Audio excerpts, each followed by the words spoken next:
आप हमको स्त्री धर्म बता रहे हैं, जैसे मानो हमको पता ही नहीं है। अरे हम कोई व्यभिचारिणी नहीं है, कोई संसार की स्त्रियों की तरह हमारा प्रेम नहीं है ठाकुर जी। हमारा प्रेम तो केवल इतना है कि आप एक बार स्वीकार कर लीजिए कि आपने हमें स्वीकार कर लिया, उसके बाद भले ही हमें दिखना मत, हमें कभी मिलना मत, हमसे कभी मिलने मत आना, लेकिन एक बार हमें स्वीकार करके बता तो दीजिए कि हाँ ये तू मेरी है, तू मेरो है। हमारा प्रेम केवल इतना है कि आप स्वीकार कर लीजिए, उसके बाद शारीरिक या मानसिक या बौद्धिक हमारी कोई इच्छा नहीं है नाथ। और फिर भी आप चाहते हैं कि हम वापस चली जाएं तो हम चली जाएंगी, लेकिन हमारी एक वस्तु आपके पास है, वो हमें वापस कर दो। क्या? चित्तम सुखेन भवता पहितम ग्रहेषु। हमारा मन आपके पास है, वो वापस करो। हमारा मन आपके पास है, उसको हमें दे दो, हम चली जाएंगे। ठाकुर जी आनंदित हो गए गोपियों के इस भाव से, समझ गए ये गोपियां तो मुझे चित्त दे चुकी हैं। ठाकुर जी बोले अब हम आपके साथ रास विहार करेंगे। हम तो आपकी परीक्षा ले रहे थे, हम तो देखना चाह रहे थे, परखना चाह रहे थे कि आपका प्रेम कैसा है। तभी वहां कामदेव आ गया। भगवान बोले आपका क्यों आगमन हुआ भाई साहब? कामदेव बोले सुंदर स्त्री पुरुष जब एकांत में मिलते हैं तो मैं तो आता हूं। भगवान बोले तुझे स्त्री पुरुष दिखाई दे रहे हैं? अरे ये जीवात्मा है, मैं परमात्मा हूं। कामदेव बोले हम तो फिर भी आएंगे। भगवान बोले तो फिर आके दिखाओ। और जैसे ही कामदेव ने रास भूमि में प्रवेश किया, ठाकुर जी ने मदन मोहन रूप धारण किया। ऐसा सुंदर रूप धारण किया कि कामदेव मूर्छित होकर गिर पड़ा। पूरे विश्व में बंधुओं देखो, काम दैत्य नहीं है, कामदेव है। उसको दैत्य हम लोगों ने बनाया, राक्षस हम लोगों ने बनाया। बहुत सुंदर स्वरूप है उसका, भगवान का पुत्र भी बना है। जब ठाकुर जी के समीप आया तो कहते हैं कामदेव इतना सुंदर कि उस पर सब मोहित हो जाते हैं। लेकिन मदन किसको कहते हैं? काम को ही कहते हैं मदन। और उस मदन को भी जो अपने रूप माधुरी पर मोहित कर ले, उनका नाम है मदन मोहन। ठाकुर जी ने ऐसा रूप धारण किया, त्रिभंग ललित स्वरूप धारण किया, कामदेव मूर्छित होकर के गिर पड़ा। ठाकुर जी बोले ये रास विहार लीला जीवात्मा परमात्मा के मिलन की लीला है, काम का प्रवेश नहीं। रास है क्या? रस और रास ये दो स्थिति हैं। आप भगवान के समीप जाते हो, आप कथा सुनने जाते हो, आप वृंदावन जाते हो, आप द्वारिका जाते हो, आप जगन्नाथपुरी जाते हो, आप बद्रीनाथ जाते हो, ये सब रस है। लेकिन आपकी भक्ति भाव से प्रसन्न होकर के वृंदावन बिहारी लाल यदि जबलपुर आ जाएं, ये रास है। आपके भक्ति भाव से प्रसन्न होकर के महाप्रभु जगन्नाथ आपके पास आ जाएं, ये रास है। आपके भक्ति भाव से प्रसन्न होकर कोई ब्रजवासी आपके घर आ जाए, वो रास है। कोई महापुरुष आपके घर आ जाए, वो रास है। आप प्रयास करते हैं, वो रस है। लेकिन ठाकुर जी प्रयास करते हैं, वो रास है। हम लोग रस का अनुभव तो कर रहे हैं, पर रास पता नहीं कब होगा। मैं एक बात कथा में कहा करता हूं कि हम सब तो हैं गुल्ला। कौन है? गुल्ला। और कथा क्या है? रस। ये रस में खूब डुबाया करो अपने आप को। इतना डुबाओ, इतना डुबाओ, इतना डुबाओ कि आपका एक भी अंग बिना रस के रह ना जाए। तो आप क्या बन जाओगे? और जब रसगुल्ला बन जाओगे तो ठाकुर जी का दिन भोग लगावे आ जाएंगे आपके पास, वही रास हो जाएगा।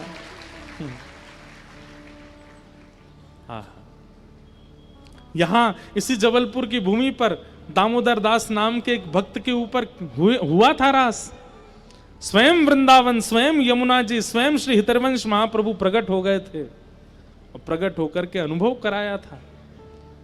इसलिए जबलपुर की भूमि तो पहले से रास की अधिकारिणी है। आप लोगों को थोड़ा प्रयास करने की आवश्यकता है, रास तो हो जाएगा। ठाकुर जी आपके लिए आ जाएंगे यहां पर। भगवान ने अब रास करना शुरू किया। एक एक गोपी के पास जाते हैं और उससे पूछते हैं, अरे गोपी तू मेरे काज कहा लेके आई? गोपी कहती मैं तो आपके काज भात बना के लाई। ला पवा दे मोए, उसके हाथ से पाते हैं। दूसरी गोपी के पास जाते, तू मेरे काज कहा लेके आई? मैं तो आपके काज सुंदर पटका लेके आई। ला पहना दे मोए। तीसरी गोपी, तू मेरे काज कहा लाई? बोले मैं तो चंदन घिस के लाई हूं। ला लगा दे मोए। मतलब एक एक गोपी के समीप जाकर के ठाकुर जी उसके प्रेम को स्वीकार कर रहे हैं। ये रास है। नृत्य का मतलब रास नहीं होता, लेकिन किसी के घर ठाकुर जी आ जाएंगे तो वो व्यक्ति नाचेगा नहीं। किसी के सामने ठाकुर जी आ जाएंगे तो वो तो नाच नहीं लगेगा, तो नृत्य हुआ। बाकी रास का मतलब नृत्य नहीं है। लेकिन ये वही हुआ जो नहीं होना था। एक एक गोपी के पास ठाकुर जी जब जाकर के समय देने लगे, पर्सनली गोपियों के भावों को स्वीकार करने लगे, तो गोपियों में मान आ गया। मान क्यों आया? भक्ति में मान क्यों आता है? गुरु अपराध की वजह से मान आता है भक्ति में। बिना किशोरी जी के गोपियां रास बिहार में आ गई हैं, बिना आचार्य के, बिना गुरु के रास बिहार में आ गई, इसलिए अपराध हो रहा है, इसलिए मान आ रहा है। अभी तक किशोरी जी का आगमन नहीं हुआ था रासभूमि में, इसलिए गोपियों को मान हो गया। अगर गुरु सहित आती तो गोपियों को मान नहीं होता। और जैसे ही गोपियों को मान हुआ, अरे त्रिभुवन सुंदर कृष्ण और विश्व सुंदरी हम गोपियां, ये हमारे रूप पर मोहित होकर के कभी हमारी गोद में लेट जाते हैं, कभी हमारे हाथ से पूड़ी पाते हैं, कभी हमारे हाथ से जल पीते हैं, कभी हमसे चंदन लगवाते हैं। ठाकुर जी बोले, अच्छा तुम्हारे रूप पर मोहित होकर के कर रहा हूं मैं? ठाकुर जी बोले, ये मान मुझे प्रिय नहीं है। और जैसे ही गोपियों को मान हुआ, रास भूमि के मध्य से ठाकुर जी अंतर ध्यान हो गए। और अंतर ध्यान श्री कृष्ण को खोजने के लिए गोपियां यत्र तत्र भटकती हुई जैसे ही यमुना तट पर पहुंची, तब वहां किशोरी जी प्राप्त हुए। और यहां गोपियों ने किशोरी जी से निवेदन किया, हे सुन राधिका दुलारी, तेरे द्वारका भिखारी, श्याम का पुजारी, पीड़ा है हमारी हमें, श्याम ना मिला हमें, श्याम ना मिला हमें, श्याम ना मिला हमें, श्याम ना मिला। हम सोचते थे कान्हा कहीं कुंजन में होगा, सोचते थे कान्हा कहीं कुंजन में होगा। हो अभी तो मिलन का हमने सुख नहीं भोगा, अभी तो मिलन का हमने सुख नहीं भोगा। सुन के प्रेम की परिभाषा, सुन के प्रेम की परिभाषा, मन में बंधी थी जो आशा, मन में बंधी थी जो आशा, आशा हुई रे निराशा, झूठी दे गया दिलाशा हमें, श्याम ना मिला हमें, श्याम ना मिला। हे सुन राधिका दुलारी, सुन राधिका दुलारी, तेरे द्वारका भिखारी, तेरे द्वारका भिखारी, हूँ मैं श्याम का पुजारी, पीड़ा है श्याम ना मिला हमें, श्याम ना मिला हमें, श्याम ना मिला हमें, श्याम ना मिला। गोपियों ने गोपी गीत गाया, जयति तेधिकम जन्म ना ब्रजः श्रयत इंदिरासस्वदत्र ही। गोपियों ने किशोरी जी की कृपा से गोपी गीत गा करके ठाकुर जी की मानो एक तनिक सी व्याज स्तुति जैसे कि कभी तो स्तुति करती हैं, कभी कोई व्यंग करती हैं, फिर कोई स्तुति करती हैं, फिर कोई व्यंग करती हैं। इस प्रकार गोपियों ने गोपी गीत गाया। लेकिन गोपी गीत गाते गाते जैसे ही गोपी गीत के विश्राम में हृदय भर आया गोपियों का, और ताशामाविर्भूत सौरी स्मयमाय मुखाम्भुज पीतांबर श्रगवी साक्षान मनमथ मनमथ रुरुदुः स्वस्वरम राजन कृष्ण दर्शन लाल सा। गाते गाते गाते जब गोपियों के नेत्रों से अश्रु प्रपात होने लगा, प्रेम विगलित जब हृदय होने लगा, गोपियों के अश्रुबिंद देख करके ठाकुर जी स्वयं को रोक नहीं पाए और पीतांबरी पहन करके श्री श्याम सुंदर पुनः रास मंडल में जो अंतर ध्यान हुए थे पुनः प्रकट हो गए। बोल रास रासेश्वर भगवान की। ठाकुर जी अंतर ध्यान हुए थे, लेकिन गोपियों की करुण पुकार से पुनः प्रकट हो गए। दो कारण हैं। पहला तो अब आचार्य युक्त हो गई हैं, किशोरी जी साथ में है। गुरु सहित जब पुकार की जाती है, गुरु की आज्ञा से जब पुकार की जाती है, तो गुरु आपको सुरक्षित पुकार करने का भाव बताता है। ठाकुर जी उससे प्राप्त होते हैं। और दूसरा, गोपियों ने जिस करुण भाव से गोपी गीत में ठाकुर जी को पुकारा है, बुलाया है और जो निवेदन किया है, उन सब भावों से ठाकुर जी अति प्रसन्न हो गए। मैं एक बात कहता हूं कि जिसको पाना है ना ठाकुर जी को, उसको गाना तो पड़ेगा। बिना गाए ठाकुर जी मिलेंगे नहीं। इसका मतलब ये नहीं कि कंठ अच्छा होना चाहिए, बहुत अच्छी स्वर लहरियां होनी चाहिए। गाना मतलब केवल गाओ, केवल पुकारो, केवल बुलाओ, बिना गाए नहीं मिले। जिसने भी पाया गा के पाया ठाकुर जी को। गोपियों ने गोपी गीत गाया और ठाकुर जी प्रकट हो गए। सब गोपियों ने ठाकुर जी को पकड़ लिया, बोले हाथ छुड़ाए जात हो निर्बल जान के मोए, हृदय से जब जाओगे तब जवर कहूंगी तोए।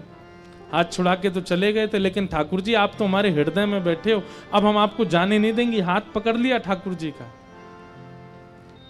और यहां थोड़ा संवाद हुआ गोपियों का और ठाकुर जी का।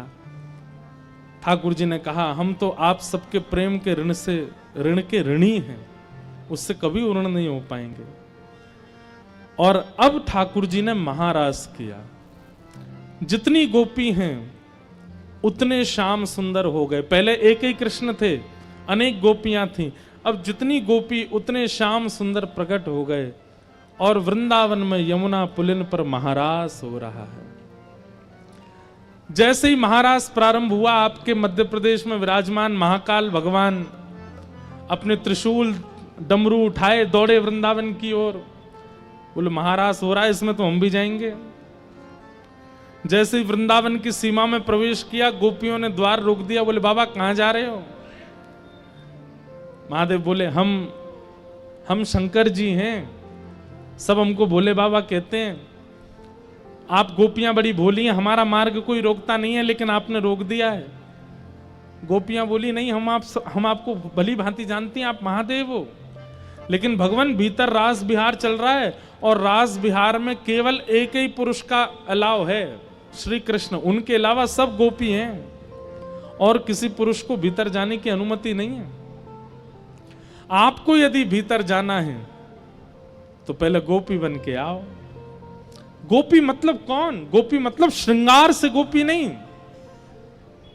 नेत्र कृष्ण को देखना चाहे, नासिका कृष्ण को सूंघना चाहे, जिह्वा कृष्ण का आस्वादन करना चाहे, कान कृष्ण को सुनना चाहे, हाथ स्पर्श करना चाहे, पैर नृत्य करना चाहे, मतलब इस देह की और कोई कामना ही नहीं है, केवल कृष्ण है।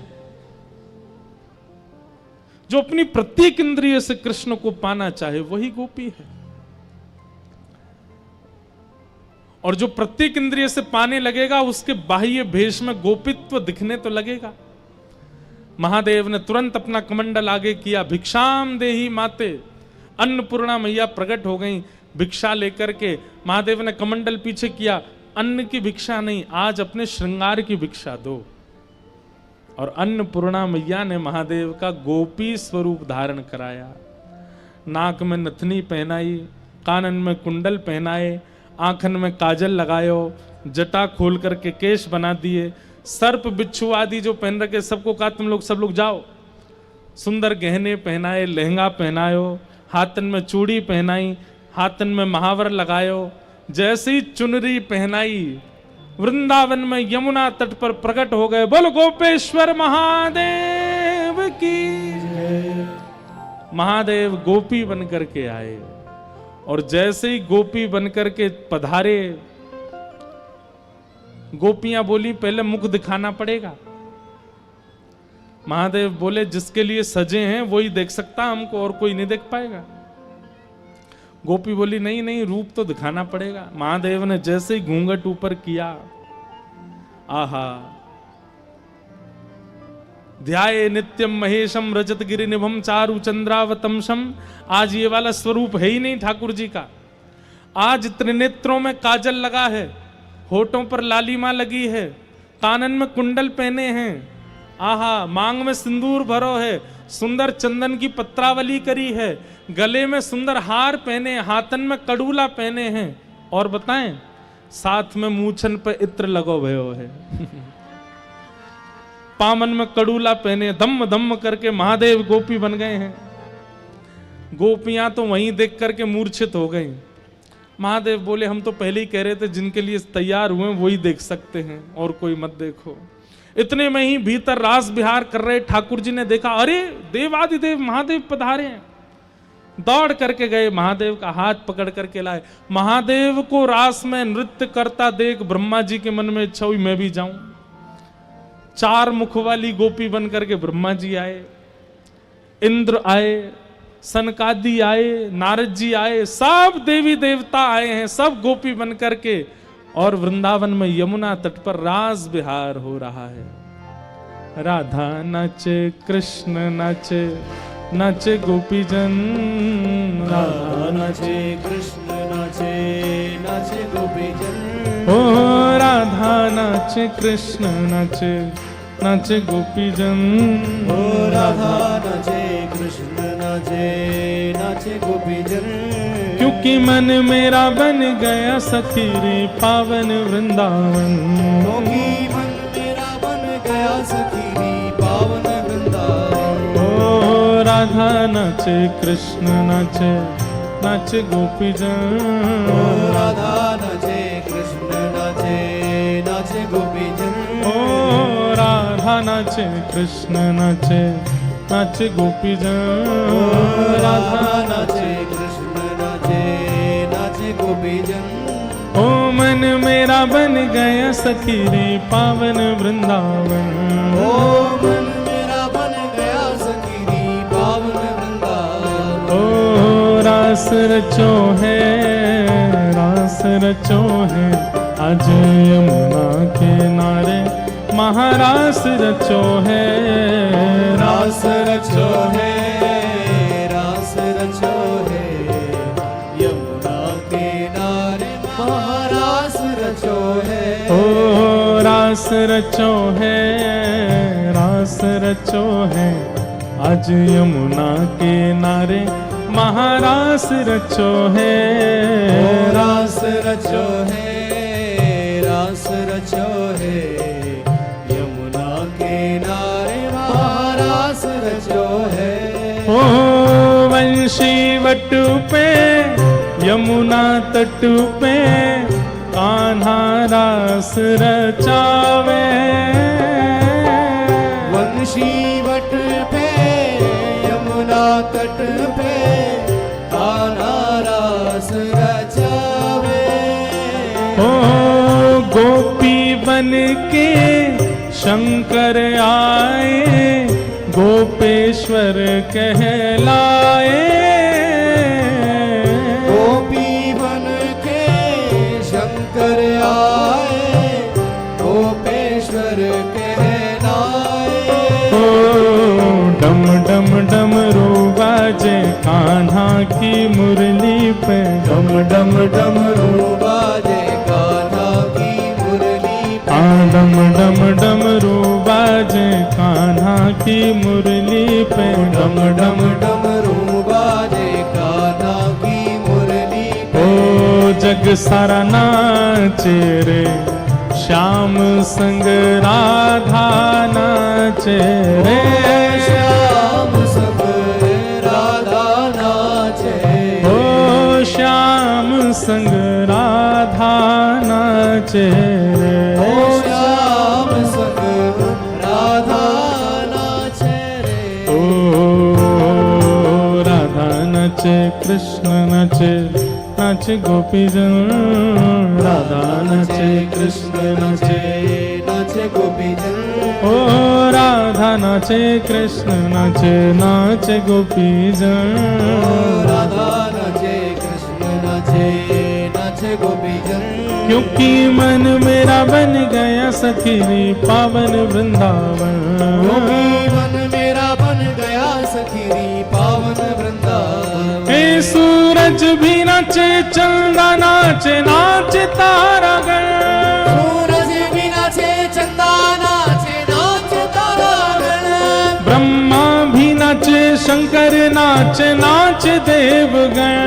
ब्रह्मा भी नाचे, शंकर नाचे, नाचे देवगण। हे यमुना भी नाचे, गंगा नाचे, नाचे नदीगण। यमुना भी नाचे, गंगा नाचे, नाचे नदीगण। यमुना भी नाचे, गंगा नाचे, नाचे नदीगण। यमुना भी नाचे, गंगा नाचे, नाचे नदीगण। क्योंकि मन मेरा बन गया सखी पावन वृंदावन। मन मेरा बन गया सखी पावन वृंदावन। ओ मन मेरा बन गया सखी पावन वृंदावन। मन मेरा बन गया सखी पावन क्यों? वृंदावन। ओ रास रचो है, रास रचो है, आज यमुना किनारे महारास रचो है। रास रचो है, रास रचो है, यमुना किनारे महारास रचो। बोलो रास राशेश्वर भगवान की।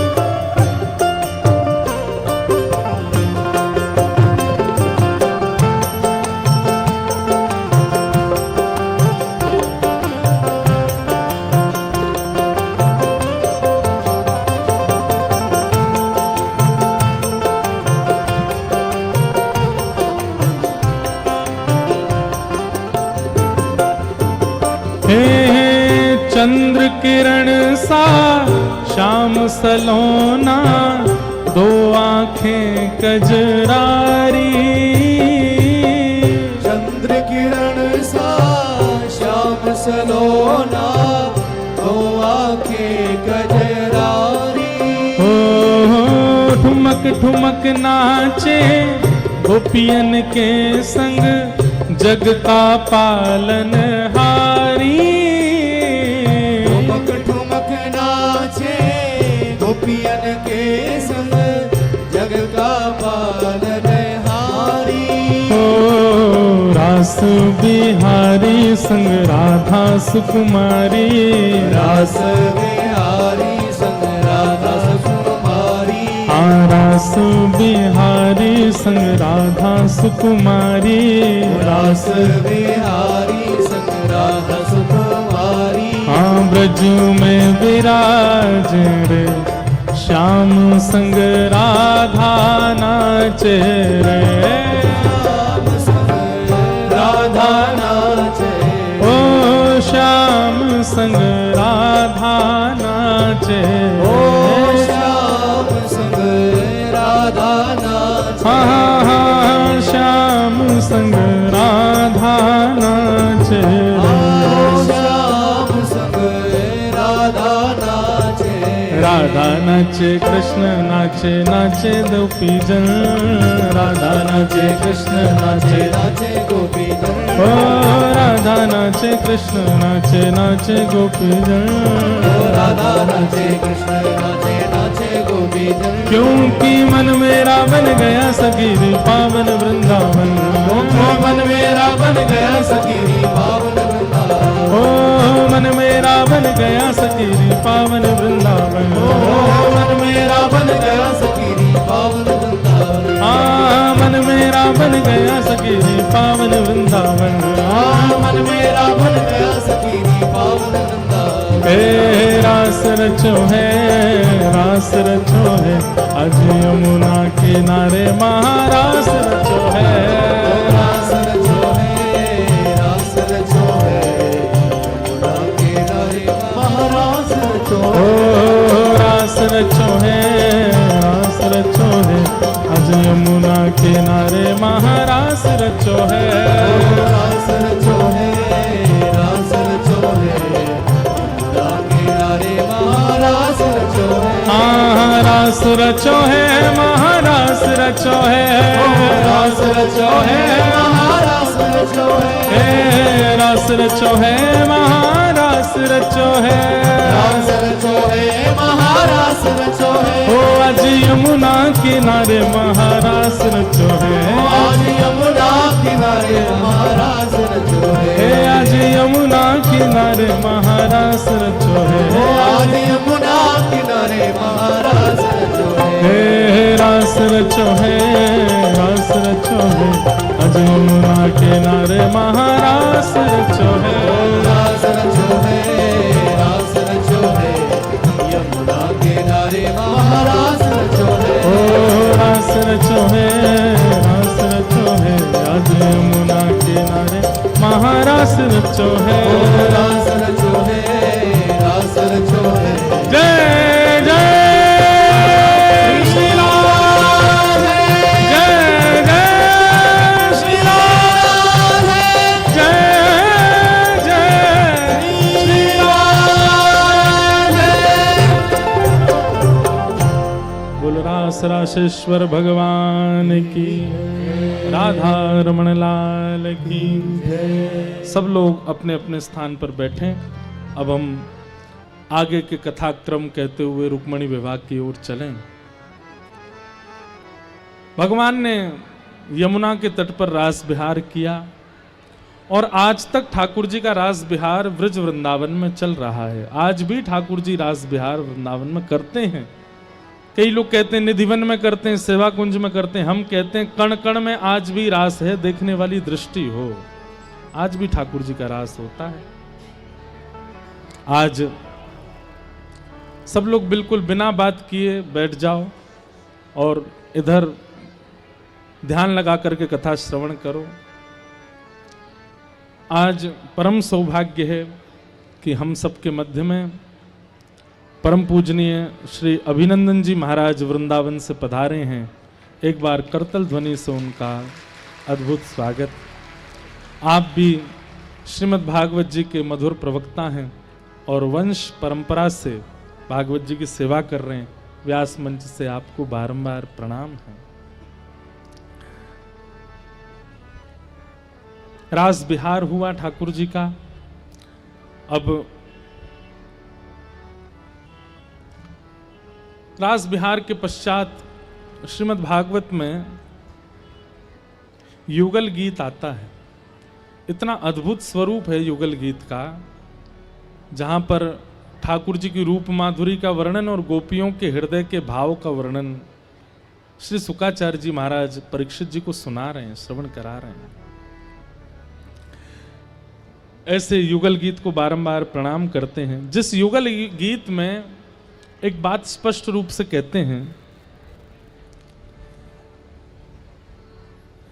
विविध गोप चरणेषु विदग्धो वेणुवाद्य उरुधानिज शिक्षा तपसुतः सति यदा दरबिंबे दत्त वेणुरनयत स्वर जाति।